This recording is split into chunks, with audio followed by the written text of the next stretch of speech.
Boa noite a todos. É um tema muito amplo, né? Porque vamos colocar uma realidade que a gente, em geral, não vê. Porque a gente tende, quando a gente fala que a gente é católico, que a gente é da igreja, você visualiza o quê? Ou um templo físico, ou uma realidade institucional. O Papa, os bispos. E nós nos esquecemos que a grande parte da igreja é invisível. É aquilo que nós não podemos conter, são os anjos, são os santos, são os nossos irmãos no purgatório. E isso faz de nós uma igreja muito diferente, porque no catolicismo você nunca está sozinho. Nunca. Por quê?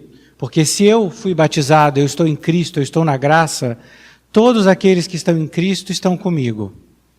Aqueles que morreram, que nos antecederam no céu, e todos os santos. Por isso, a primeira parte da nossa palestra vai ser sobre a comunhão dos santos. Mas eu queria começar com uma história, que o Vitor fez uma observação, que hoje está chovendo, não tem muita gente, e me lembrou essa história. Não sei quem aqui conhece São Domingos Sávio. São Domingos Sávio é um santo muito jovem, faleceu com 15 anos, e foi o discípulo predileto desse aqui, ó, São João Bosco. Em Vitória todo mundo já ouviu falar de Dom Bosco, né? Mas conhecer ele a fundo é outra coisa. Dom Bosco foi um grande santo que fez muitos santos. Porque, em geral, na história da igreja é assim, os santos não vêm sozinhos, não. Eles vêm... São Domingos Sávio foi acolhido... Dom Bosco começou essa grande obra, que foi uma vocação que Nossa Senhora deu para ele, que Maria Auxiliadora deu para ele, de salvar a juventude. E o Domingos Sávio foi um desses. E ele percebe que o Domingos Sávio realmente queria seguir Jesus. E num certo dia... O Domingos Sávio com os outros alunos estavam indo estudar, né, o Dom Bosco já tinha acolhido eles permanentemente, e eles ouvem o barulho de um sino, e é um padre que traz a Eucaristia, que vai ser levada para um doente. Havia chovido muito, então tinha muito barro, as ruas de Turim não eram, obviamente, pavimentadas, e como eles eram muito pobres, para ir para a escola, eles tinham uma única calça, para você ver que não é nem pobreza, é miséria. E o Domingos Sávio tem uma tal alegria de ver o Santíssimo passar que ele se joga no chão. E o irmão dele, o amigo dele, olha e fala assim, eu não acho que é prudente, você não tem outra calça. E o Domingos Sávio diz para ele, por ele eu me jogava não só na lama, mas no fogo. E essa é a diferença que há entre os santos e nós. Os santos, de coração, descobriram o que é amor. Porque nós dizemos muito que eu te amo, eu te amo, eu te amo. Na época do Facebook, então, todo mundo ama todo mundo é feliz, todo mundo é bonito. Mas isso não é amor de verdade. Essa é a grande diferença. Eu li muito recentemente um artigo muito interessante de uma santa polonesa, porque agora nós estamos na época da Jornada Mundial da Juventude, chamada Irmã Emanuela Kalb. E ela se converteu do judaísmo para aceitar a fé católica, ela teve que renunciar muito. E certa vez, na oração, ela dizia para Jesus, Jesus, eu te amo, Jesus, eu te amo. E Jesus diz para ela, isso não é amor, é simpatia. Porque quando a gente ama, a gente vai com a pessoa até o Calvário. Então aqui nós vamos começar. A igreja surge no Calvário. Toda a comunhão dos santos, tudo que nós vamos ver hoje se gira em torno de quê? Deste sacrifício do Calvário. Por isso, pode começar o primeiro slide? Nós vamos começar com a passagem do livro do Apocalipse. O livro do Apocalipse é o livro talvez dos mais mal interpretados, e porque misterioso, porque poético, porque litúrgico. Toda a nossa liturgia é baseada no modelo da liturgia celeste. Por quê? Porque na liturgia, na Santa Missa, quem celebra a missa é Cristo. E quem assiste à missa somos nós, somos os anjos, somos os santos. Se alguém tiver a curiosidade de reparar no cânon romano, que agora é a oração eucarística primeira, a gente chama todos aqueles santos, Perpétuo e Felicidade, Lino, centenas de mártires, todos os apóstolos, porque eles estão aqui presentes, e a gente esquece. E como a gente sabe que eles estão presentes? Porque Deus revelou a São João como é o culto no céu. Então, para conhecer a igreja do céu, a gente tem que começar vendo o que a Escritura nos diz. Então, essa é a primeira passagem que eu vou ler. É Apocalipse 7, de 9 a 14.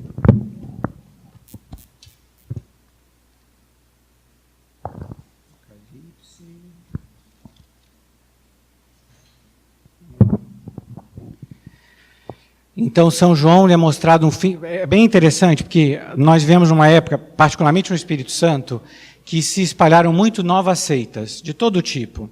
E, em geral, elas são todas apocalípticas. Então, a gente tende a olhar para o Apocalipse tentando ver códigos mirabolantes ou coisas, ou se fosse um documentário da televisão.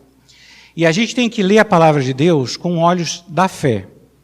Nós temos que ler a palavra de Deus na oração, porque senão é um livro como outro qualquer. Nós vamos nos confundir, nós vamos fazer. Então, nós vamos entrar diante dessa visão e vamos ver com São João o que ele nos disse. Depois disso, viu uma grande multidão que ninguém podia contar, de toda nação, tribo, povo e língua. Conservavam-se de pé diante do trono e diante do Cordeiro, de vestes brancas e palmas na mão. Quem de nós já pensou que toda vez que você chega na igreja na missa, você está diante dessa multidão? Porque o Cordeiro é o mesmo. É o Cordeiro imolado e vencedor. Quantas vezes, quando nós chegamos na igreja, ou diante de um sacrário, nós nos demos conta que essa multidão está ali, de vestes brancas, que a nossa vocação está ali, de vestes brancas. E ele vai descrever. Eles bradavam em voz alta: a salvação é obra de nosso Deus, que está sentado no trono e do Cordeiro. E todos os anjos estavam ao redor do trono, dos anciãos e dos 4 animais, prostavam-se de face em terra diante do trono e adoravam a Deus, dizendo: Amém, louvor, glória, sabedoria, ação de graça, honra, poder e força ao nosso Deus pelos séculos dos séculos. Amém. Eu gostei, eu nunca tinha vindo aqui visitar a Capela do Santíssimo aqui, e muito bonitos os 2 anjos que estão ali. E é exatamente o que a gente vê, os anjos que se prostram diante de Deus. É bem interessante que a gente esqueceu que diante de Deus a gente se prostra, que agora a gente meio que trata ele como se não fosse Deus. Nós somos uma geração ímpia em muitas coisas, e essa é uma delas. Nós esquecemos o que é adorar. Adorar é reconhecer a Deus pelo que é Deus. E isso começa o nosso caminho de santidade. Então aqui, essa passagem aqui, eu separei porque eu achei muito bem feita do compêndio do catecismo, não é do catecismo, para a gente entender o que é essa comunhão dos santos. Designe ainda a comunhão, o que significa ainda a expressão comunhão dos santos. Designa ainda a comunhão entre as pessoas santas, sancti, isto é, entre os que pela graça estão unidos a Cristo morto e ressuscitado. Então aqui já a gente começa a separar. Quem são essas pessoas que estão unidas a Cristo pela graça? Os batizados. Essa é a única coisa, se nós tivermos que escrever um currículo para a vida eterna, porque a gente faz currículo e a gente até inventa coisa para o nosso currículo, porque a gente quer parecer mais do que a gente é. Uma coisa nós teríamos que colocar: batizado. Essa é a única das honras que a gente pode, não vou dizer se gabar ou se orgulhar, mas agradecer de joelhos, porque nenhum de nós é digno de ser batizado.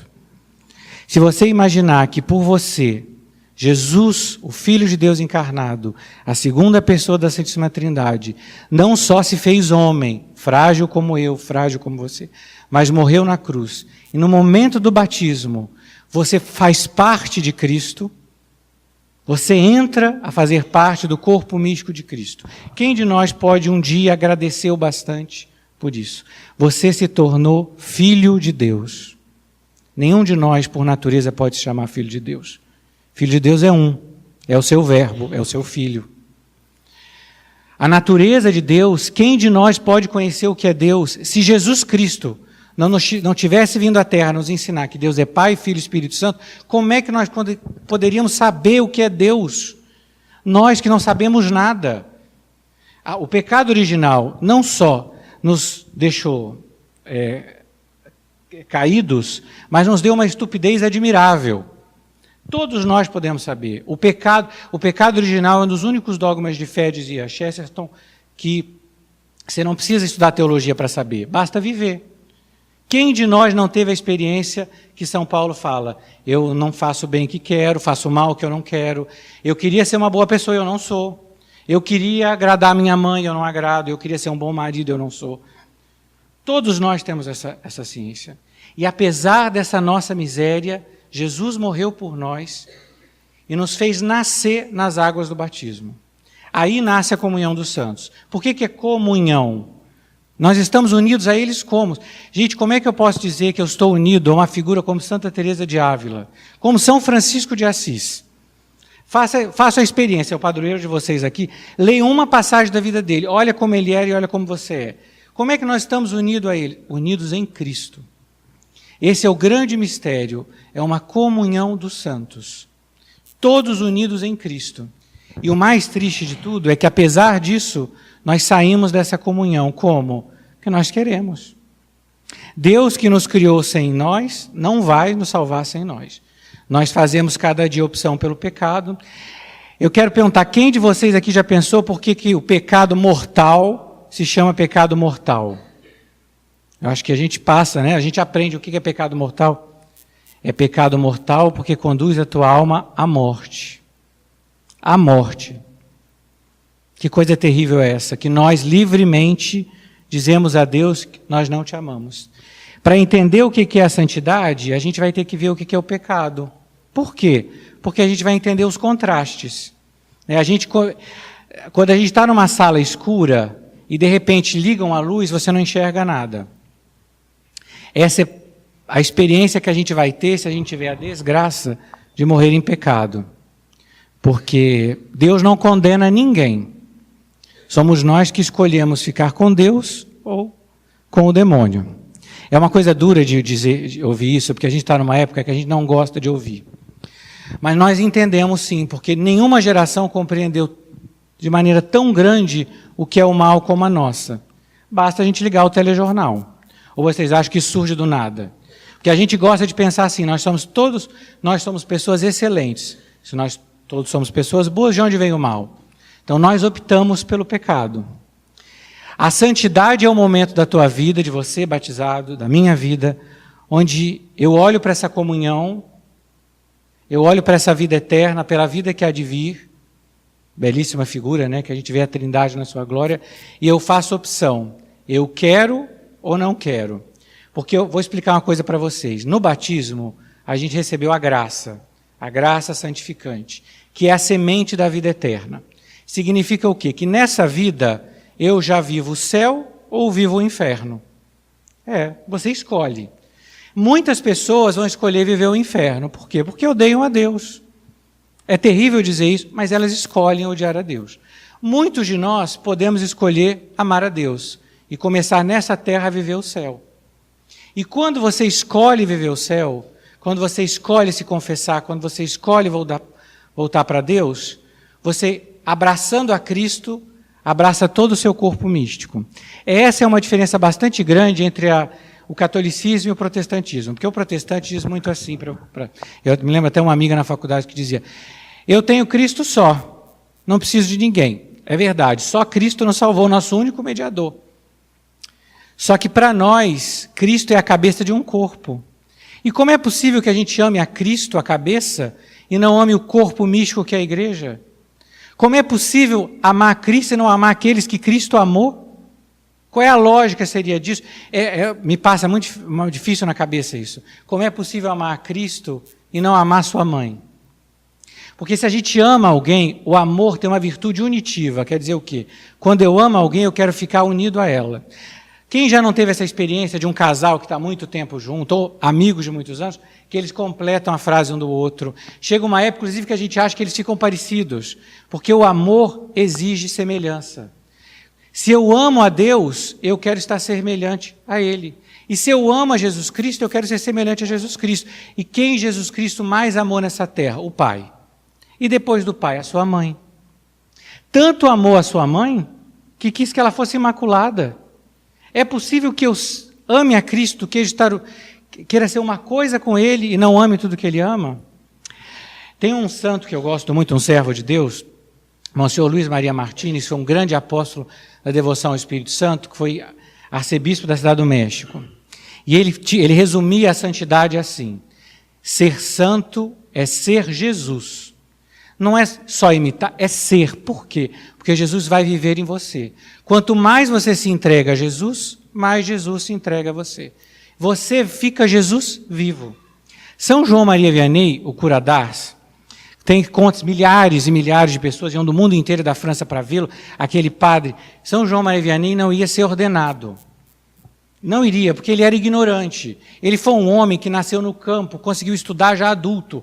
Para ele se formar em filosofia e em teologia foi Quando se perguntou, o bispo perguntou, ele reza bem, ele sabe rezar bem o texto? Foi ordenado. E esse homem ignorante atraiu o mundo inteiro. E quando perguntaram para uma pessoa, o que você foi ver em Ars, um lugar que não tinha nada? Eu vi Deus num homem. Isso é um santo. É Jesus Cristo vivo. São os olhos de Jesus. Dom Divo Barsotti, que é um escritor italiano, diz assim que o nosso tempo, a gente fica querendo constantemente explicar para as pessoas, para elas se converterem. E isso é muito bom. Mas o que as pessoas esperam não é que a gente explique Deus, mas que Deus se revele. E Deus só se revela nessa terra através dos seus santos. Só. Eu tenho uma amiga minha, porque para mim os santos são todos meus amigos, então é como se estivessem comigo. A venerável Conchita Cabreira de Armida.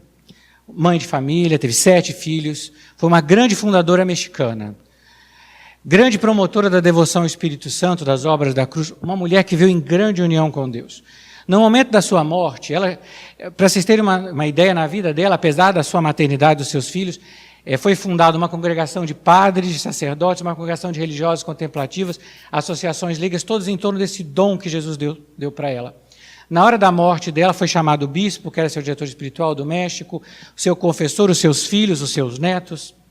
E todos viram na hora da morte dela que a face dela desaparecia e aparecia a face de Cristo morto na cruz.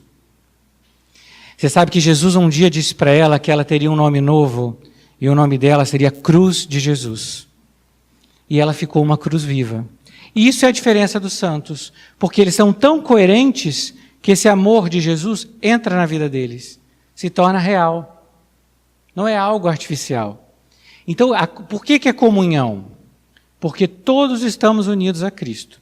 Então, eu vou começar aqui, eu separei essa passagem, eu queria ter colocado aqui, mas eu não achei, de Santa Teresinha do Menino Jesus, que é talvez a mulher mais extraordinária da igreja do século XIX e XX, a maior santa dos tempos modernos. Eu até separei um papel.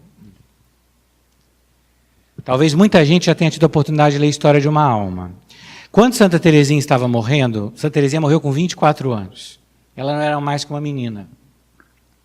Mas ela e as mais íntimas dela, suas irmãs, já tinham consciência da obra que Jesus tinha feito na alma dela. Ela tinha consciência que a missão dela começava quando ela morresse. Se você pensar que Santa Teresinha morreu num Carmelo, num convento de clausura, desconhecido, de uma cidade minúscula, na França, e ela é hoje não só santa e doutora da igreja, mas a doutora da igreja mais traduzida e mais editada da história.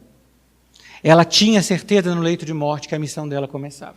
E esse é um pequeno conto, uma pequena história que ela narrou antes de morrer, sobre a irmã Maria da Eucaristia, que era prima dela. Porque Santa Teresinha do Menino Jesus foi filha de uma família santa, nós vamos estudar a história dela, e uma das primas dela também entrou. E ela conta assim, irmã Maria da Eucaristia queria acender as velas para uma procissão, mas ela não tinha fósforos. Ela viu uma pequena lâmpada que queimava diante das relíquias. Ela se aproximou dela, que pena. A lâmpada estava quase apagada, restava apenas uma pequena claridade com uma mecha carbonizada. No entanto, ela conseguiu acender seu círio, e por meio desta vela, todas as velas da comunidade foram acesas. Foi, portanto, aquela pequena luzinha, quase apagada, que produziu aquelas lindas chamas, que, por sua vez, podem produzir uma infinidade de outras e mesmo inflamar o universo. No entanto, seria sempre a pequenina lâmpada que se deveria à causa primeira desse embrasamento. Como poderiam glorificar-se as belas chamas, sobretudo que tinham feito um incêndio assim, uma vez que só foram acesas em consequência dessa pequena centelha? Ela conclui. É a mesma coisa quanto à comunhão dos santos.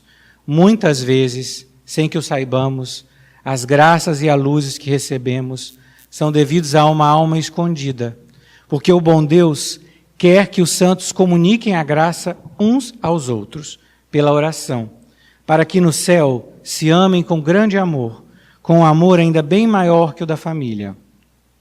E ela diz uma coisa que eu adoro. Quantas vezes pensei que podia dever todas as graças que eu recebi às orações de uma alma que as tivesse pedido ao bom Deus e que eu só conhecerei no céu. O que significa? Hoje, quem nunca aqui recebeu uma graça de Jesus? É impossível contar. Mas essa graça que você recebeu, você pode dever a uma alma que você nunca viu, que talvez more na China, que talvez more na África, que rezou e ofereceu uma oração por você. E a essa oração que você fizer hoje, quando você for à missa, essa comunhão, por essa oração, uma outra alma pode receber uma graça em outro lugar do mundo. Isso é comunhão dos santos. Hoje nós vemos uma época que a igreja nunca teve tantos mártires, milhares. Quem pode contar o sangue dos mártires no Iraque, na Síria? Milhares e milhares mortos pela sua fé. Por causa da fidelidade desse mártir, você recebeu a graça que você vai receber hoje. E você nunca agradeceu. E a Teresinha explica muito bem por que Deus quis fazer assim. Porque quando a gente chegar no céu, nós vamos ser uma única família. E nas famílias, todos dependem um do outro. Todos se amam. A Teresinha dizia que ela esperava chegar no céu, porque no céu todos me amarão. Porque nessa terra, vamos ser sinceros, nem todos nos amam. Seja porque nós não merecemos, seja porque existem milhares de motivos. Mas no céu, todos nos amarão. No céu você vai descobrir que aquela graça de você estar aqui hoje, quem conseguiu para você intercedendo, pode ter sido uma freira escondida num convento no Vietnã, como pode ter sido uma boa mãe de família que ofereceu como sacrifício ter que lavar a casa mesmo quando ela não queria. Porque diante de Deus é assim, nós dependemos uns dos outros. É assim. Certa vez conta-se que Santa Teresa foi dado mostrar o naufrágio do navio dos missionários que vinham para as Américas, para que ele intercedesse. A mesma coisa é para nós. Quando nós rezamos, estando unido a Cristo, especialmente na missa, que é a hora que Cristo mesmo se oferece ao Pai, se oferece pelo corpo místico todo. Aqui diz assim, algumas das pessoas do corpo místico são peregrinos na terra, somos nós. A igreja militante, porque essa vida é luta. E se a gente não está disposto a lutar, a gente está na igreja errada. Porque nós nunca vamos descansar nessa terra. São Maximiliano Kolbe dizia, nessa terra eu trabalho com um braço só, com uma perna só. Na outra eu vou poder trabalhar com as duas. Porque nessa terra é luta. Outros que já partiram dessa vida estão a purificar-se. É o purgatório. Olha, eu quero dizer uma coisa do purgatório que é muito importante. A gente está numa época muito peculiar. As pessoas morrem, elas são canonizadas automaticamente. Você já ouviu a pessoa falar, fulano, não façam isso, rezem por elas. Rezem uns pelos outros, porque nós não sabemos. No purgatório, quantas almas estão lá sem ter um único parente que reze por elas? Nós não rezamos nem pelos nossos. Nossos irmãos. Você imagina a gratidão desse teu irmão, que vai conseguir chegar à glória do céu, por uma oração sua? Que intercessor você vai ter no céu quando ele chegar? E nós esquecemos, não. Mandem celebrar a missa pelas almas. Nós tivemos grandes santos que tiveram, inclusive, esse dom de que Jesus permitiu que as almas viessem até eles pedir orações, porque tem muitas almas esquecidas. Porque nós vemos uma época que o que está longe dos olhos está longe do coração. A pessoa morreu, ninguém mais lembra. Vai no velório, chora, canoniza. Não é assim. São Francisco de Sales dizia que ele tinha muito medo que ele morresse, todo mundo dizia, foi um santo, não vou rezar por ele. Porque acontece. Rezem pelas almas do purgatório. Elas são nossas irmãs. As almas do purgatório estão na graça de Deus. Elas fazem parte da mesma comunhão dos santos. Tanto é assim que toda a missa é aplicada pelas almas do purgatório. A igreja é uma mãe tão boa para conosco que ela instituiu a missa de finados. Finados é um dos únicos dias de missa que pode haver 3 missas diárias. Para quê? Exclusivamente aplicadas às almas do purgatório. A semana de finados, de 1º a 8 de novembro, a igreja concede indulgência plenária para qualquer pessoa que visitar um cemitério, aplicável às almas do purgatório. Para quê? Para que elas possam ter essa libertação.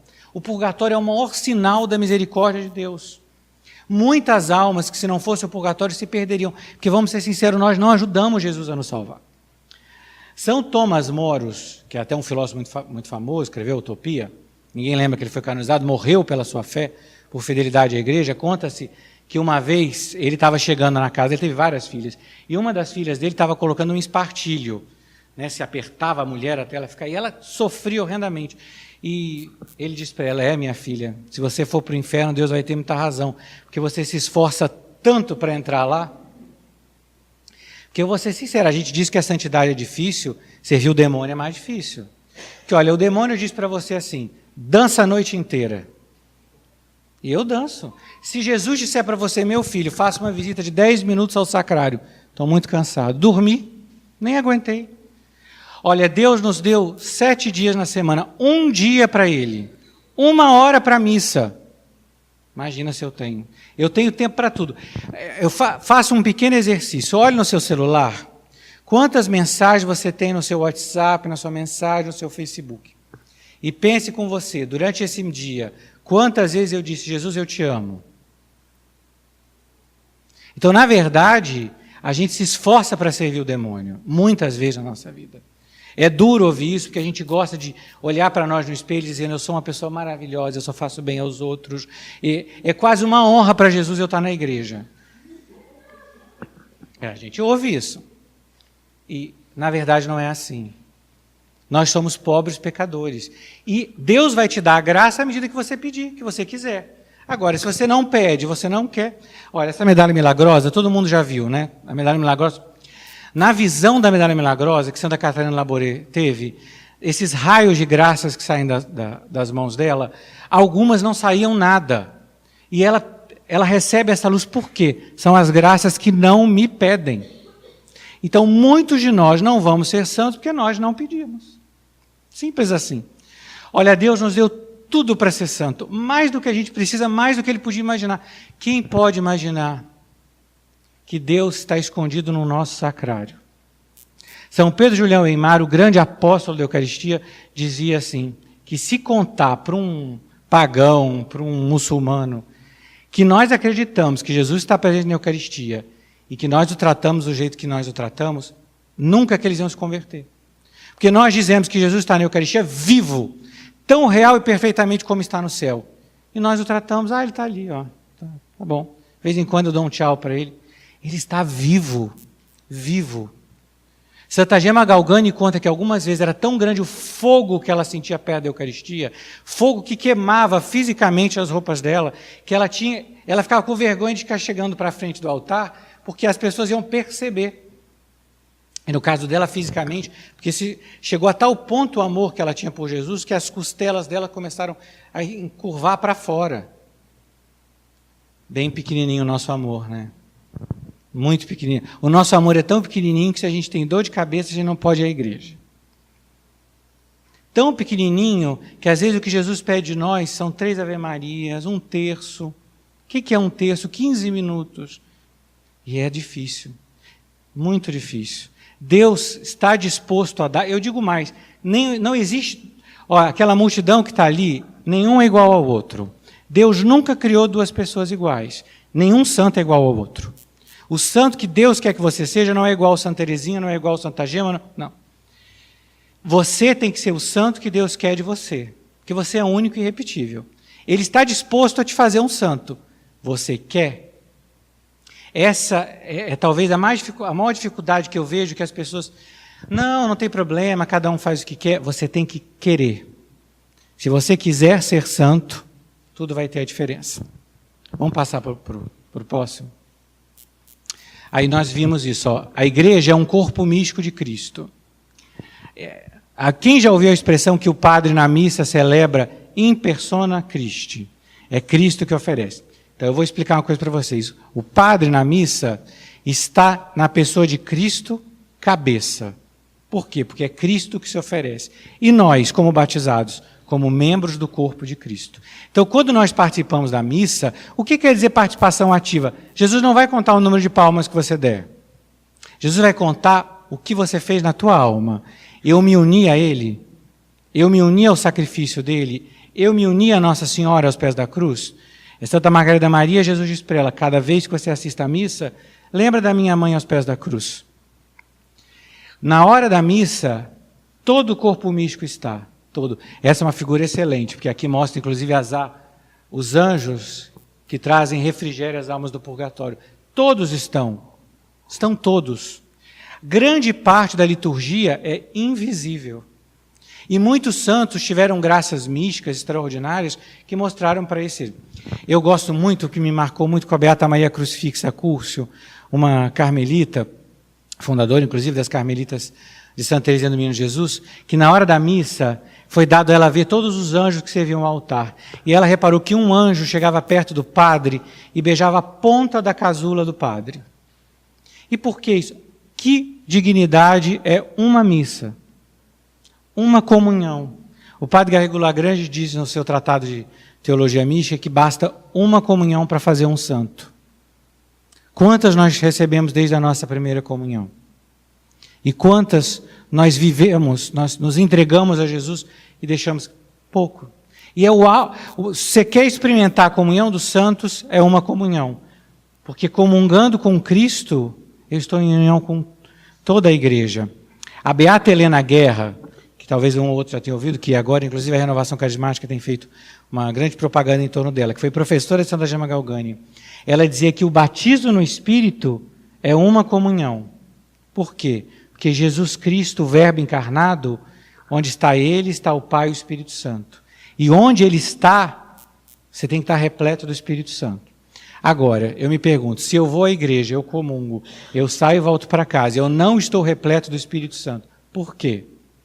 Pergunte a você mesmo. Eu me pergunto, por quê? Eu não me preparei, eu não recebi. Uma vez eu li da irmã Josefa Menendez, Jesus diz para ela que Ele espera cada domingo você vir à missa. Ele espera a semana inteira para você comungar. Ele entra na tua alma, em vez de falar com Ele, você fala com os outros. 1 minuto, nós não temos 1 minuto para Jesus depois da comunhão. E Ele esperou uma semana inteira. No Apocalipse fala, né, eis que eu estou à porta e bato. Você vai abrir, é uma opção sua. Olha, Deus nos amou tanto que nos fez livre. Por quê? Porque Ele quer uma resposta de amor livre. Ninguém é obrigado a ir para o céu. Ele quer que você esteja lá porque o ama. Sabe, Deus não é um tirano, Ele não nos obriga a amá-lo. Ele é a criatura, ele é a coisa mais amável possível. Ele fez tudo por amor. Ele, inclusive, deu um mandamento de amor, é o primeiro mandamento, amar a Deus sobre todas as coisas. É você que tem que optar. Tem uma grande amiga espiritual minha, a Venerável Madalena Jesus Sacramentado, monja passionista, que ela dizia, a vida dela foi marcada por uma frase, a santidade é amor. A santidade é amor. Que é amor? Amor de Deus. Porque se de verdade você abre a sua alma para esse amor, talvez a gente não lembre, o amor é o próprio Espírito Santo, que é amor do Pai e do Filho. Esse é o grande momento. O santo é santo porque o Espírito Santo faz. Ninguém pode ser santo por conta própria, é impossível. Ninguém pode. Só tem uma pessoa que faz santos, é o Espírito Santo. E se eu simplesmente, a cada oração, a cada momento, ignoro o Espírito Santo, eu não posso dar fruto. E como é que eu sei que eu tenho o Espírito Santo? Pelos frutos. Pelos frutos o conhecereis, diz Jesus no Evangelho. Quanto mais o Espírito Santo vai nos configurando com Cristo, vai nos fazendo Cristo vivo, mais o nosso redor vai mudando. Com certeza. Tudo muda. Muda a minha face, muda a minha maneira, e Deus assim se revela aos homens. Essa é a grande diferença. Isso é o santo. Agora a gente vai começar já, acho que na vida, excelente passagem. São Francisco de Sales, que é o primeiro santo que a gente vai contar a história agora, foi o grande apóstolo da vocação universal à santidade. E essa é uma passagem do livro... Olha, se vocês querem ler um livro, leiam a Filoteia de São Francisco de Sales. Porque é um livro escrito para que todos sejam santos. Um livro, inclusive, dedicado aos leigos, não aos sacerdotes. O Senhor, criando o universo, ordenou às árvores que produzissem frutos, cada uma segundo a sua espécie. E ordenou do mesmo modo a todos os fiéis, que são as plantas vivas da sua igreja, que fizessem dignos frutos de piedade, cada um segundo o seu estado e vocação. Cada um de nós, eu sou padre, eu sou freire, eu tenho... Porque a gente gosta muito de ler a vida dos santos, eu percebi isso na minha vida, inclusive, de imaginar a vida dos santos meio idealizada, como se... Quando a gente olha a estátua, por exemplo, de São Francisco, a imagem, ele é lindo, ele está numa áurea de... Como se aquilo fosse a vida real. Não é assim. São Francisco teve que viver no seu tempo, com um pai que o perseguiu, que o trancou dentro de casa. Nenhum de nós tem, olha, eu vou ser santo o dia que Jesus me conceder tal coisa, o dia que a minha casa estiver no lugar, o dia que eu tiver acabado de reformar o segundo andar da minha casa. Esse momento perfeito não vai chegar. Cada um de nós, segundo o seu estado e vocação, seja a vocação à vida consagrada, seja a vocação à vida do matrimônio, cada um de nós vai santificar aí. Nós tivemos santos de todas as vocações. A Beata Ana Maria Tade era casada, teve 7 filhos. A Beata Elizabeth Canal de Mora teve 2 filhos, teve um marido, coitado, que era um traste, que eu posso dizer, ela não teve chance. A Beata Elizabeth Canal de Mora, nunca me passou na cabeça, ela, no segundo filho, ela teve uma doença terrível pós-parto, e ela percebe que o marido some da casa. Ela praticamente não vê. Quando ele reaparece, é para ela ouve dizer que ele tem uma amante, que não é uma coisa muito agradável, mas ela conta, eu tinha acabado de ter um filho doente, eu achava que ia morrer ou perder a minha filha, o que eu ia fazer? Ele é preso, porque era crime adultério, era no Brasil até bem pouco tempo atrás, e ele resolve, quando é solto, obrigá-la, quer ela queira ou não, a assinar um documento legal que permitisse ele viver com a amante. Obviamente que ela disse, eu não posso fazer isso, e ele tentou matá-la. Você quer a situação menos ideal para ser santa do que essa? Eu não conheço. Ela não só teve que lidar com esse traste, coitada, como ela teve que fazer tudo para poupar as filhas, porque toda a fortuna que ele tinha, ele foi gastando. Ela não só teve que aguentar isso e viver em grande união com Deus, que Jesus deu para ela uma pequena estampa, desse tamanhozinho, bem pequenininha, e as pessoas iam pedir para ela rezar. E ele vinha e voltava, porque ele era essa figura inexplicável, eu não consigo entender como é que... E um dia ele caçoava dela na frente das pessoas que iam rezar, e ela disse para ele assim, pois você aguarde, porque um dia depois da minha morte, você vai celebrar a missa. E eis que ela morta, a filha dela desesperada e diz, pai, sai da situação do pecado, pelo menos casa com essa mulher, e a amante dele também tinha morrido. Ele não só se converte, como vira religioso e vira padre. Não espere uma situação ideal, porque ela não vai acontecer. Você não pode contar. E eu digo mais, ela, Beata Elizabeth Canal de Mora, foi muito importante para a igreja, porque Jesus deu para ela a missão de sofrer num período terrível da igreja, porque Napoleão tinha invadido Roma, o Papa tinha sido feito prisioneiro, e Jesus vinha para ela, com a ajuda dela, ajudar a igreja. Porque, não se engane, a gente acha que quem ajuda a igreja são os planos pastorais. Quem ajuda a igreja são os santos, porque é com o joelho no chão que a gente muda as coisas. É muito bom trabalhar, tudo isso é útil, mas quem faz a diferença é a oração. A igreja, não há maior sinal da divindade da igreja que a igreja ainda existir. Conta-se que durante a prisão do Papa, que Napoleão manda prender o Papa, né? Ele queria obrigar o sumo pontífice a assinar um documento dando a ele plenos poderes na igreja, e quando o Papa se nega, o cardeal que estava acompanhado do Papa disse, ele não vai assinar. E ele diz, eu vou destruir a igreja. E o cardeal disse para ele, o senhor pode tentar, a gente vem tentando até hoje e não consegue. Porque é muito fácil, a gente olha, o santo é um milagre vivente da santidade da igreja. Por quê? Porque pecador somos todos nós. A gente adora dizer, olha como fulano está na igreja, ele é hipócrita. Não é o fulano não, somos todos nós. Nenhum de nós é menos pecador que os outros. A igreja sobrevive pelo Espírito Santo. E como? Suscitando os santos. Se não fossem os santos... Olha, Santa Catarina de Sena teve que obrigar o Papa a vir de Avignon para cá. A igreja chegou a ter 3 papas ao mesmo tempo, ou melhor, um papa e 2 antipapas, né? Que se diziam papa. E quem salvou a igreja? Os santos.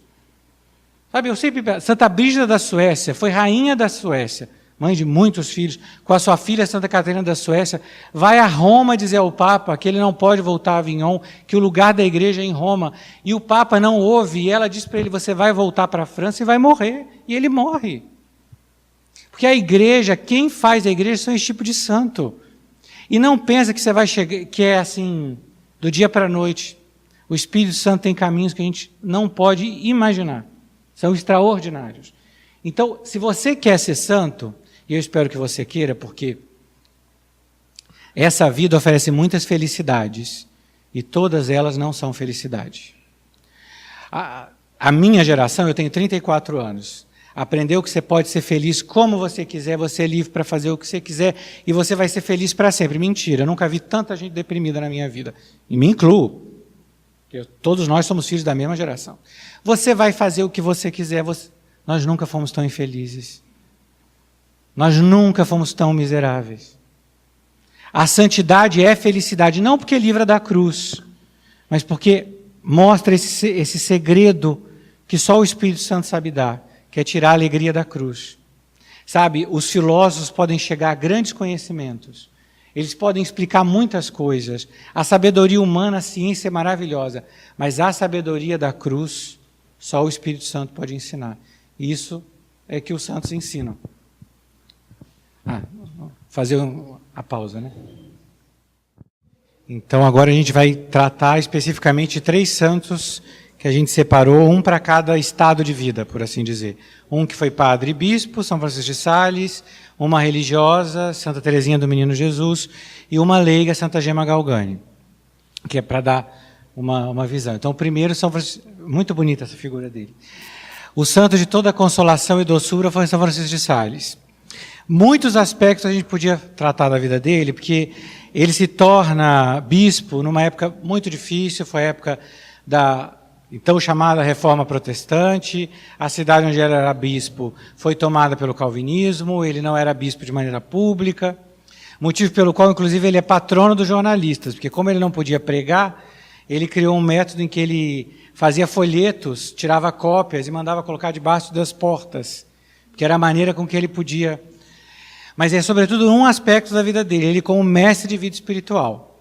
Ele teve muitos filhos e filhas espirituais, seja na nobreza francesa, porque ele era um homem de família nobre, seja nas pessoas mais simples, e ele tinha esse grande desejo de mostrar para as pessoas de como é possível ser santo.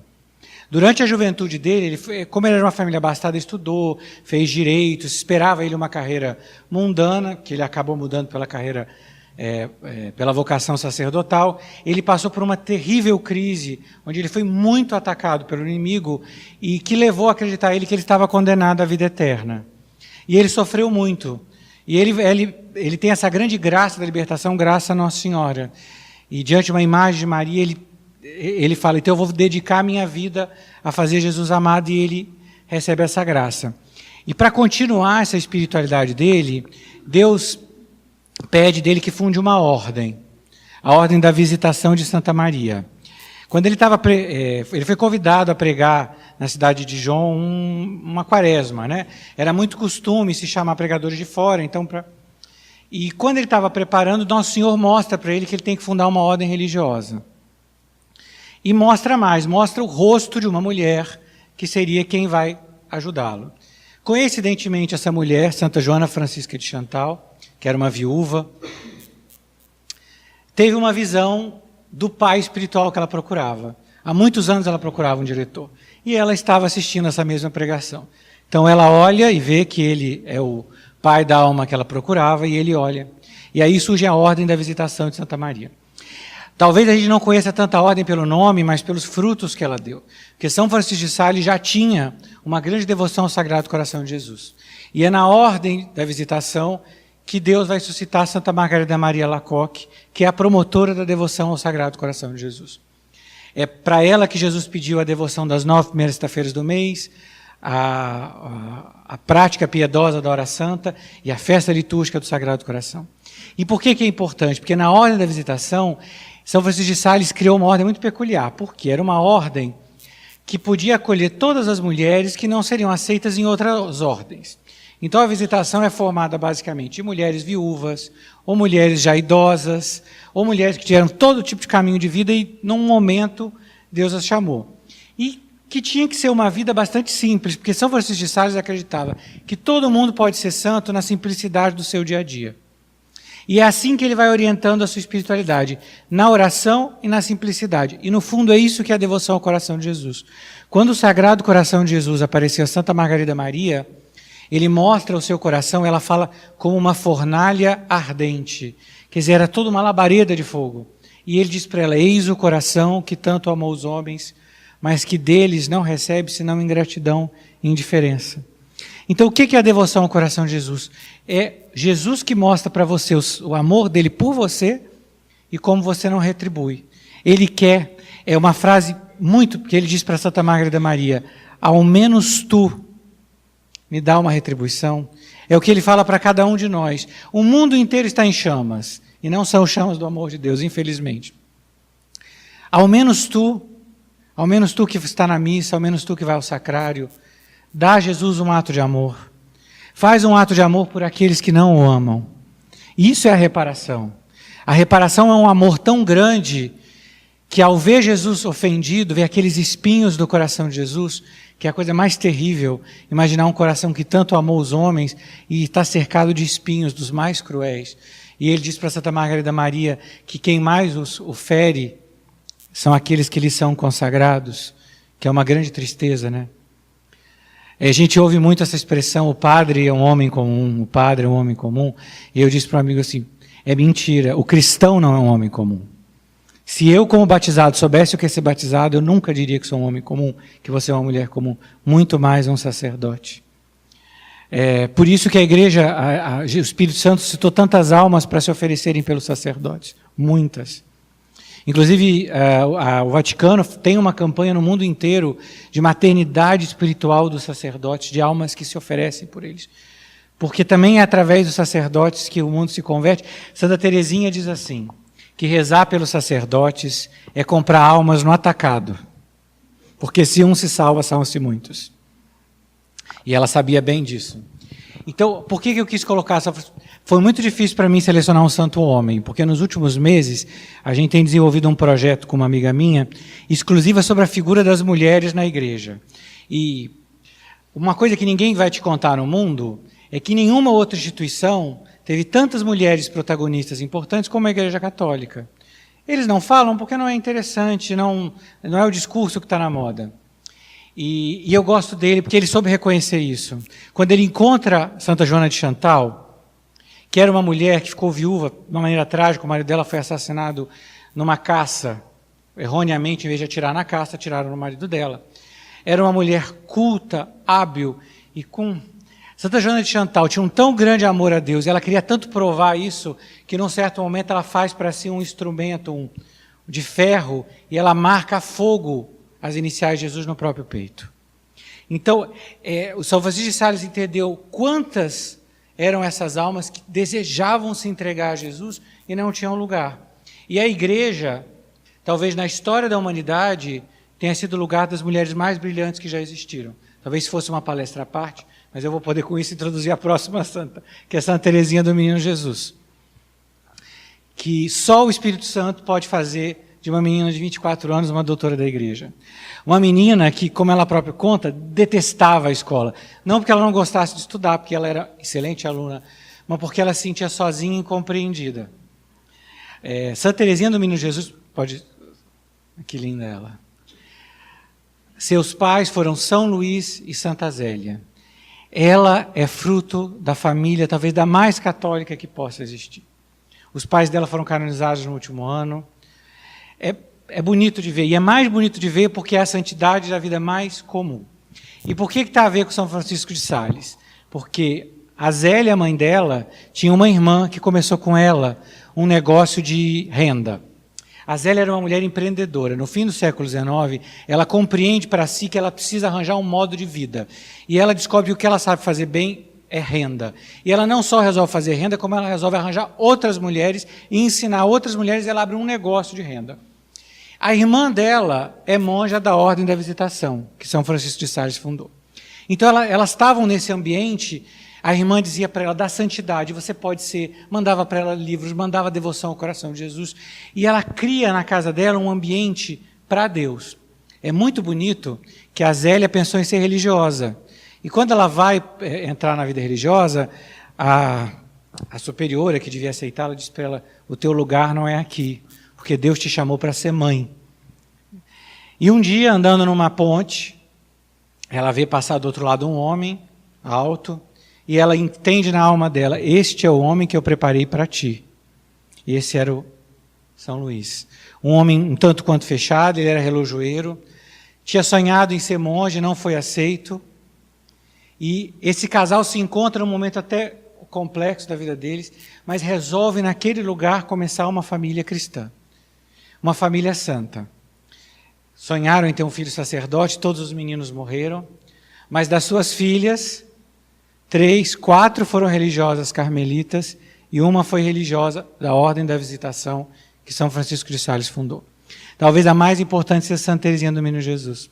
Só que o mais triste dessa história é que num lar tão maravilhoso, com uma mãe santa, uma mãe que era o sol daquela casa, a mãe Santa Teresinha foi criada numa família com pouca ternura. Ela própria conta que a mãe dela não era. E ela resolve fazer o contrário com as filhas dela. Eu vou começar, só que vem a vida e ela tem um câncer, e ela morre quando a Teresinha ainda é muito pequena. E morre num momento muito duro para ela. Por quê? Porque a do meio, a Leônia, era muito difícil, ela dava problema, ela tinha problema de comportamento, ela era devagar. Para você ver que até os santos têm problemas com os filhos. E ela não entendia por quê. E é quando ela descobre que uma das empregadas da casa a maltratava, psicologicamente, às vezes até fisicamente. Para você ver que também as santas não podiam ver. E ela sofre tremendamente, porque ela vê que vai morrer e ela queria um tempo para ajudar a que aquela filha se curasse, mas ela não tem. E o que ela faz ela oferece a Nossa Senhora a vida dela para que aquela filha também chegasse a ser santa. E agora, esse ano, a causa de beatificação também dessa irmã Santa Teresinha do Menino Jesus foi aberta. E quando foram abrir o túmulo dela, se descobriu que 70 anos depois o corpo dela está incorrupto. Então, para você ver, a mãe, o sacrifício dessa mãe real, porque para ela foi duro, porque ela vai a Lourdes pedir a Nossa Senhora que a cure. Mas você vê que o sacrifício dela gerou uma família de santos. E gerou entre elas Santa Teresinha. No fundo, a Teresinha foi quem conseguiu a irmã a graça de ser religiosa, porque a irmã dela, ainda de ser mais velha que ela, nunca conseguiu ficar em convento nenhum. Só depois que ela morreu que conseguiu. Que no fundo, a gente precisa de um intercessor no céu. E qual é a missão? Por que Santa Teresinha é doutora da igreja? O que é que o Espírito Santo fez nela? Ele mostrou para ela, eu vou contar uma historinha da vida dela que vocês vão entender. O pai e a mãe dela conseguiram uma boa situação financeira, que graças ao trabalho dos dois, o negócio de renda da mãe foi muito bem. E depois que ele fica viúvo, ele resolve que eles têm que fazer uma viagem, que eles têm que fazer. E elas vão a Paris e tinha acabado de lançar a última moda, que era um elevador. E ela fica fascinada, ela fala, os ricos não sobem mais escadas, eles sobem elevador. E ela pensa consigo, tem que haver um elevador para eu chegar à santidade. Eu sou tão frágil que eu não vou conseguir subir escada nenhuma. Esse monte da santidade é muito grande. E ela descobre que esse elevador são os braços de Jesus. Que quanto menor ela se faz, mais Jesus toma conta dela. Até o ponto dela se fazer tão menor que é como que ela não tem nada. Ela fala, eu vou chegar diante de Deus com os braços vazios, com as mãos vazias, despojada de tudo. E o Espírito Santo faz de tal maneira essa obra que ninguém se dá conta. Ninguém. Quando se fala, inclusive, depois da morte dela, se começa a se falar do processo de beatificação, algumas irmãs riam e diziam, vão ter que canonizar todas. Ela era uma como as outras. E como é que ela conseguiu ser santa? Cada coisa pequena de uma vez. Por exemplo, tinha uma irmã do qual ela tinha uma natural antipatia. Antipatia. De olhar para a irmã, ela não gostava. E cada vez que a irmã parasse para ela olhava para ela e via Jesus. A ponto que depois da morte dela, a irmã contava para todos como a amizade das duas era muito especial, que ela era predileta.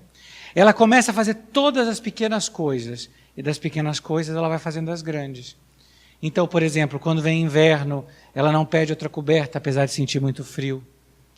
Ela vai aceitando cada um desses pequenos sacrifícios. O sacrifício no fim da enfermidade, dessa tuberculose, que vai tomando o corpo dela. E num momento de generosidade, ela descobre que o amor é tão grande que ele tem que se oferecer. Ela fala que Deus ama tantos homens e quase ninguém o recebe. Ele precisa de alguém para derramar esse amor. E esse alguém foi ela. E na generosidade, uma menina de 24 anos, que é capaz de se oferecer livremente pela conversão dos pecadores, e é capaz de viver na obscuridade, numa terrível provação por amor a Jesus. Foi a santa mais importante do século XX. Todos os papas afirmaram, o Papa João Paulo II a fez doutora da igreja. E ela era uma menina. Simplesmente uma menina. Uma menina que tinha tanta maturidade que ela entrou no Carmelo com 15 anos. E para entrar, ela lutou. Ela foi ao Papa. Coitada. Ela fica tão nervosa que ela disse que ela ficou muda diante do Papa. E ela conseguiu entrar nesse Carmelo. Para você ver, cada um de nós tem uma vocação. E ela, sabe, no fim da vida dela, ela dizia, quando ela disse, vocês me chamarão Terezinha, que é como a gente chama, a pequena Teresa, que ela voltaria para salvar as almas. E é exatamente o que ela faz. E nós vamos à última, que é a Leiga, que é a minha grande amiga, a primeira santa canonizada do século XX. Ela era linda, né? E ela é boa porque dela nós temos foto, que ela morreu já no século XX. E por que eu gosto de Santa Gema? Deus me deu uma grande graça com relação a ela, foi poder ter ajudado na reedição dessa biografia escrita pelo confessor dela, porque tem um escritor inglês chamado Chesterton, que ele fala que o santo que uma geração precisa é exatamente o oposto do que ela quer, ou do que ela tem, e é ela. Ela é uma jovem virgem, que a vida dela foi configurada a Cristo até aparecer na sua própria carne os sinais da paixão. Uma menina que se escondeu tanto que ninguém mal sabia que ela existia. Santa Gema teve sua primeira direção espiritual com a sua própria mãe, que a educou na fé, mas que morreu muito jovem. E ela conta que ela era muito pequena quando ela vai à igreja e ela ouve a voz que diz para ela, você me oferece a sua mãe? E ela entende o que significa. E ela sabe que é a morte da mãe. Para cuidar da doença da mãe, o pai dela, que era farmacêutico, acaba se endividando praticamente de tudo. E não só eles perdem tudo, como ele morre. No período de poucos idades da vida dela, ela perde a mãe, o pai, o irmão, e eles perdem praticamente todos os bens. Ela se vê despojada. Ela tem uma grande graça, que ela é colocada para ser educada no colégio das Irmãs de Santa Zita, hoje Oblatas do Espírito Santo, fundadas pela beata Helena Guerra, apóstola da devoção ao Espírito Santo, que foi professora dela. E lá ela aprende a meditar a paixão de Cristo, ela aprende a rezar, isso vai ser a grande diferença dela. E se não bastasse tudo isso, no momento da vida dela, ela começa a ficar doente, se desenvolve uma doença rara, do qual ela não pode mais andar. Então ela se vê jovem, na cama, sem o que fazer. Quer dizer, é aquela menina do qual todos têm pena. E é nesse momento que a vida dela muda, porque aparece uma figura celeste ao lado dela, que é o seu anjo da guarda, que a partir daquela enfermidade vai ser então quem vai acompanhar. E ela vê um rapaz muito jovem, que ela não sabia quem era, e depois ela vai saber que é São Gabriel da Virgem Dolorosa, que é um santo passionista. E com a ajuda e recomendação deles, ela começa uma novena a Santa Margarida Maria Alacoque. E ela é curada, total e completamente curada. E por causa dessa cura, ela faz uma promessa a Jesus. Uma promessa bem simples de que todas as quintas-feiras à noite, ela vai fazer uma hora santa. O que é uma hora santa? É uma oração que a gente faz todas as quintas-feiras à noite, em união com Jesus no Horto das Oliveiras. E tudo muda, porque a partir dessa hora santa, Jesus se mostra a ela na sua paixão. E aí tudo muda de novo, porque ele passa a convidá-la a participar da paixão dele nela também. E ela recebe então os estigmas visíveis. Coisa que para ela é terrível, porque ela não quer que ninguém veja. Ela jamais quis que ninguém visse. Ela era tão cheia de timidez com isso, que após esse êxtase de quinta-feira da paixão, que ela vai ver durante anos, ela se escondia, ela descia e lavava as roupas delas todas para que ninguém desconfiasse. Porque no dia seguinte ela estava de novo na igreja. Só que isso é um problema em torno dela. A gente tem a impressão de que a igreja é muito boa com milagres, mas em geral quando as pessoas têm dons extraordinários, isso gera muita confusão. E para ela gerou muita confusão. Muitos problemas. Até que Jesus mostra para ela um padre muito velhinho, que é o padre Germano, que foi o pai, diretor dela, que foi quem pôde compreender o que aquela menina podia entender da paixão de Cristo. Santa Gema viveu de tal maneira esse amor a ela pela Eucaristia. Ela fala, Jesus, abre o teu peito sacramentado e deixa que eu viva para sempre contigo. A cada missa dela passa a ser quase um suplício, porque ela não quer que ninguém perceba esse fogo que fisicamente queima ela. Eu tive a graça, foi uma graça muito merecida de visitar a casa dela em Lucca, Você vê as roupas queimadas, né, as roupas de dentro, inferior, ela passa a usar várias camadas, porque ela fala mesmo, o fogo sobe, e é tão grande o amor que ela treme, a ponto de tremer o chão do quarto. E é claro que quem não gosta disso é o demônio, né? E ele passa a atacá-la de maneira terrível. E tem uma história muito famosa, eu quero contar, que é uma história que sempre me admirou, que o padre Germano, quando ela já está doente, está confessando, ela está sentada na cama, e ele vê uma grande pantera entrar no meio do quarto, como demônio. E ele espera ver a reação de Santa Gema, e ela não tem dele nenhum medo, ela tem dele repulsa. Porque o que é o demônio diante de uma menina de Deus? Nada. Porque ela era a mais frágil das mulheres. Fisicamente frágil, pobre, ela tinha perdido tudo. Ela só tinha Jesus. E o único sonho dela, que era ser monja passionista, ela nunca concretizou. Ela morreu sem ser religiosa. Ela morreu leiga.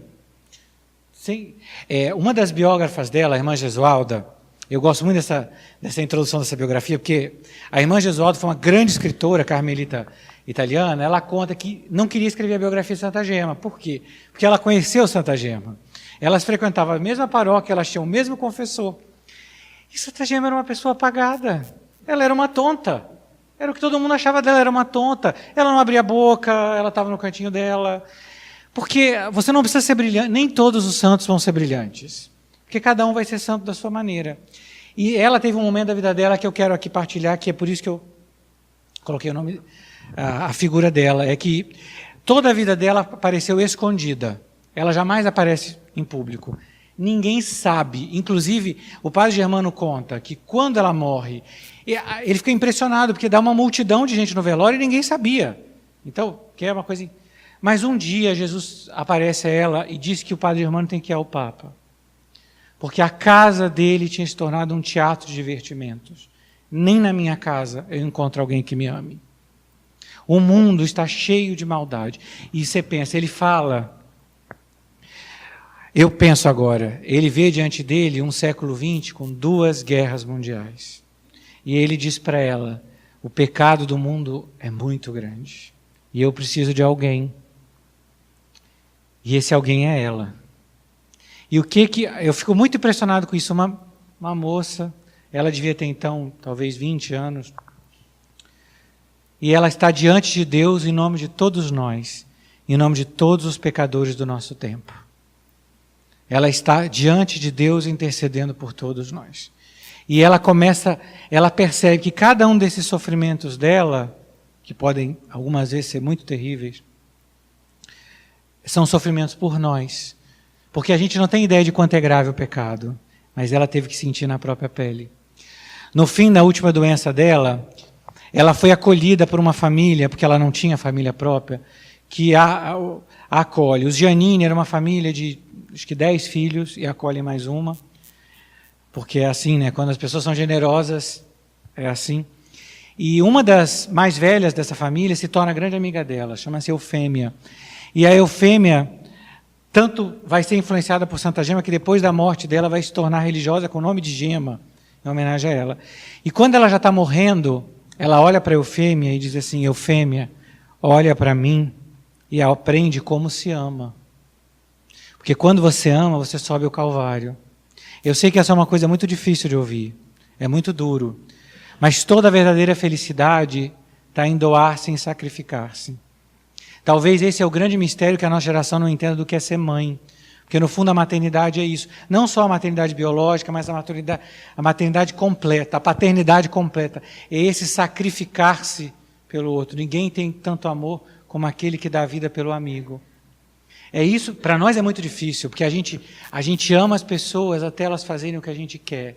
Quando elas não fazem, elas não são mais úteis, elas são descartáveis, como o Papa Francisco faz tanto. E o que esse amor de Santa Gema, que ama tanto a Jesus, que é capaz de segurar diante dele o pecado daquelas pessoas que ele nunca vai conhecer. Ela não podia fazer ideia. Ela morava numa pequena cidade de Lucca, naquela casa cercada, então já pobre. Ela se apagou tanto. Eu tenho um amigo que me ajudou a revisar a biografia que ele conta, que é impressionante, que quanto mais Jesus ia se identificando ela, mais simples ela ia ficando. Então tem um momento da vida dela que ela ouve uma blasfêmia, alguém blasfemar contra Deus, e ela soa sangue. Porque não é nos outros, é em mim. Você imagina hoje se nós sofrêssemos cada vez que a gente vê Jesus ser ofendido? Não posso nem imaginar. Porque para ela, o amor de Jesus é tão grande. Tem um grande filósofo, o padre Cornélio Fábio, um dos grandes filósofos do século XX, que era muito devoto de Santa Gema, e ele fez um estudo que nenhum santo, em nenhum escrito de santo se encontra tanto o nome de Jesus. Porque para ela Jesus é tudo. Ela fala: Jesus, você é minha mãe, você é o meu pai, você é meu tudo. Que amor é esse? E que quão pouco é o meu amor, né? Porque se Jesus me pede o pequeno sacrifício de fazer abstinência na quarta-feira de cinzas e na sexta-feira santa, imagina. Nossa, fazer uma penitência, nem que seja a penitência de tomar café sem açúcar. Não posso, imagina, eu vou passar mal, eu vou aguentar. Isso é a diferença dos santos para nós. É a coerência do sim. Quando Nossa Senhora, o anjo apareceu a ela e ela disse: eis aqui a serva do Senhor, ela não acolheu só a glória e a graça da maternidade divina, ela acolheu a graça da maternidade da cruz, que é a maternidade do qual ela foi mãe minha e sua. Porque foi na cruz que ela recebeu: eis aí teu filho, eis aí tua mãe. E esse sim foi coerente até o fim. Até um fim que ninguém pensa, que depois do Pentecostes, foi ficar nessa terra vendo a perseguição à igreja nascente, sustentando os apóstolos que vacilavam, vendo os apóstolos que Jesus tanto amava, fraquejando, porque eles fraquejavam. E quem estava lá? Maria, sem que se fale o nome dela. Maria é citada até o Pentecostes. Depois de Pentecostes, cadê? Ela sumiu. Ela sumiu. Porque para ser mãe, é preciso se esconder para que Jesus apareça. É o que faz São João Batista, né? É preciso que ele cresça e que eu diminua. Isso é o caminho de santidade. É que esse sim de Maria, sendo imaculada, foi um sim para a vida toda. O nosso tem que ser a cada segundo. Todo dia de manhã, eis aqui a serva do Senhor. A cada comunhão, eis aqui a serva do Senhor. Para que ele possa viver em nós. Porque essa é a diferença dos santos para nós. Agora eu vou dizer uma coisa melhor. Santa Teresinha dizia assim, que Maria era imaculada, mas ela tinha uma coisa mais que Maria. E as irmãs perguntavam o quê? Eu tenho Maria por mãe. Então nós temos Maria por mãe, nós temos os santos por irmãos, nós temos a Eucaristia, nós temos a confissão, nós temos os sacramentos, nós temos tudo. Se nós não usamos é por quê? Porque a gente não quer. É diferente. Muito diferente. E eu vou te dizer mais, nós temos a impressão de santidade é coisa do passado, é coisa dos mártires. Milhares e milhares de santos existem hoje. Como é que eu sei? Que se eles não existissem, nós não estaríamos aqui. Porque se nós ainda temos fé e a igreja ainda não caiu, apesar de toda a tribulação que a gente vive, é porque eles estão vivos. São santos, a comunhão dos santos. Hoje, a gente ouve muito assim, é o próximo tema, inclusive, das causas de canonização. Ah, não, esse é melhor ainda. Santos de toda a vocação. Santa Teresa, nós vivemos 500 anos do nascimento dela agora, em 2015. E ela, para mim, é um marco. Por quê? Porque ela é talvez das mulheres mais brilhantes da história. Não só como santa, não. Na Espanha, inclusive, ela é membro honorária da Academia Literária, grande poetisa. E ela tinha uma habilidade tremenda de santos. Aqui, essa imagem é linda, com São Pedro de Alcântara. Ninguém lembra dele. Foi talvez o santo que mais ajudou Santa Teresa. Por quê? Porque ser santo também é solidão. Porque eu vou te dizer uma coisa, se você hoje se decidir a mudar de vida, ninguém vai te apoiar. Porque o mundo apoia muitas coisas, todas as excentricidades, menos a santidade. Você pode fazer tudo, você só não começa a falar muito de Jesus, que aí a coisa muda. E ela se sentiu assim, não tinha ninguém do lado dela. Ela já era religiosa, ela já começava a sentir esse chamado e ninguém ajudava. Até que ela tinha uma grande amiga dela, viúva, que era amiga, Dona Guelmar, que era amiga de São Pedro de Alcântara. E é ele que vai dizer para ela, ele que vai ensinar ela a rezar o Espírito Santo, ele que vai acolher. E ele vai ajudar tanto que não só nessa vida como depois de morto, Jesus dá a ela ver ele na glória do céu como ele intercedia por ela. Porque essa é a vantagem da amizade espiritual. Ela não acaba nessa vida. Nós temos ali São João da Cruz, que talvez seja o santo mais associado a ela, e que, na verdade, mais que amigo, foi filho dela, né? Porque São João da Cruz ia sair do Carmelo para tentar uma vida contemplativa mais rígida na Cartucha, e é ela que diz para ele, não, você vai continuar e vai reformar a ordem. Ele tinha 24, 25 anos, ela já era uma senhora com excelente senso de humor. Podia dar uma palestra inteira, porque ela era muito divertida. Durante o período das fundações, então, ela descobriu que, sendo de Jesus, ela era tão dona de si, porque ela não era dona de si, porque vivo sem viver em mim, como ela dizia, que ela era livre. Tem um momento das fundações que um senhor vai tentar tirar graça com a cara dela, quando ela vai subir no cavalo e fala, nossa, irmã, como a senhora tem um pé bonito, e ela diz para ele assim, olhe pela última vez, porque a última vez você vai olhar ele. Ela sabia dar resposta na cara, é difícil a gente imaginar, porque ela conseguiu, num mundo do qual se esperava dela, ela não tinha nome nada, que ela fosse uma freira entre outras, reformar uma ordem religiosa, fundar dezenas de conventos, escrever tratados de vida espiritual, ser a mãe dos espirituais e ser doutora da igreja. O Espírito Santo pode fazer milagres, né? E nela foi um grande milagre, ela tem certeza disso. E esse é um tema que para mim é muito caro, porque a santidade é solidão, e Deus na sua compaixão não nos deixa completamente só. Por isso existem os verdadeiros amigos, porque São Francisco de Sales diz lá, existem dois tipos de amizade, as verdadeiras e as falsas. E busque as verdadeiras, porque as falsas vão te levar para um caminho muito ruim. Então, vamos para a última fase, que é da maior curiosidade, que é pula. Vamos para a hora do... Eu já falei tudo isso, falei fora de ordem, tá vendo? Aqui, ó. Processo de canonização. A gente agora ouve na televisão e parece que ser santo... Não, o Papa decidiu, fulano vai ser santo. Eu ouvi muito isso com relação ao Padre Anchieta, o santo José de Anchieta. Então, não é bem assim. Um processo de beatificação é uma coisa muito séria, porque você tem que dizer que uma pessoa viveu a vida cristã de forma heróica. Não é simplesmente ele era uma pessoa muito boazinha, porque boazinho todo mundo tem que ser. O santo tem que ser muito mais que isso. Um processo de beatificação é um processo pelo qual a igreja deve provar, e aqueles que o conheceram, de que a pessoa viveu as virtudes cristãs de maneira heróica. Que virtudes? A caridade, a esperança, a fé, a prudência. E não é porque é no século XX que as virtudes vão ser menores. Não tem nada a ver com isso. Quando você abre um processo na diocese, todos são chamados. Então, é muito difícil esconder alguma coisa. Porque se a pessoa tinha inimizades, ela com certeza vai aparecer. Porque ninguém passa nessa vida sem ter inimizade. Se recolhem todos os seus escritos, todos se conheceram, até se provar que a pessoa teve virtudes heróicas. E ela é declarada venerável. O que significa? Que a pessoa realmente viveu uma vida cristã. E aí acontece o quê? Só Deus pode provar que alguém está no céu. A igreja não tem poder para fazer isso. Então o que ela faz? Ela espera o milagre. O milagre para a beatificação não pode ser milagre que a pessoa fez em vida. Tem que ser milagre que ela fez depois de morta. Ela tem que interceder já no processo de beatificação. Com um milagre ela é beatificada, com dois ela é canonizada. Por que não serve milagre em vida? Porque o milagre serve para mostrar para todos nós que aquela pessoa está intercedendo por você no céu.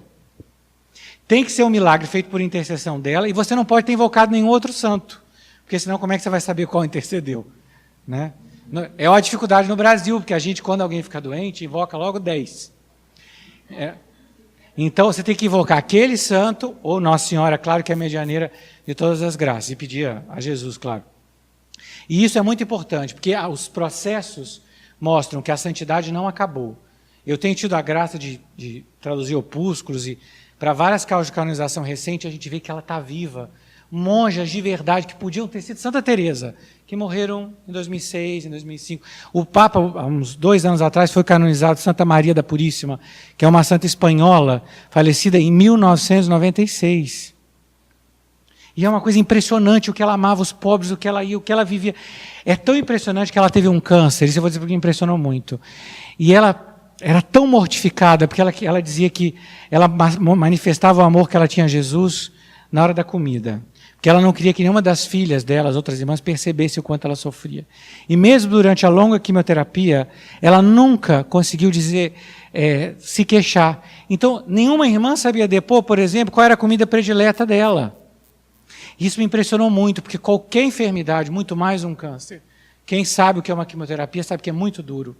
para você ver como o Espírito Santo já tinha trabalhado na vida dela e quando chegou no fim ela já estava pronta para aquela cruz. Porque eu vou te dizer, o mistério da cruz só o Espírito Santo pode dar. Gente, a gente sozinho, se a gente for para carregar a cruz, a gente vai cair ali na esquina, que ninguém pode pegar. Só o Espírito Santo pode dar. Eu vou, para encerrar, eu vou pedir a todos vocês, vamos terminar rezando uma Ave Maria. Maria Santíssima é a rainha de todos os anjos e todos os santos. Ela foi mais santa que todos os santos juntos. Por quê? Porque ela é mãe de Deus. Ela é mãe de Cristo. Vamos pedir a ela que seja ela a depositária do nosso sim. Hoje, quando você for fazer essa oração da noite, em união com o seu anjo da guarda, diga: Mãe, nas tuas mãos eu coloco o meu sim. Eu quero ser de Jesus. Eu quero. Eis aqui a serva do Senhor. Então vamos rezar uma Ave Maria?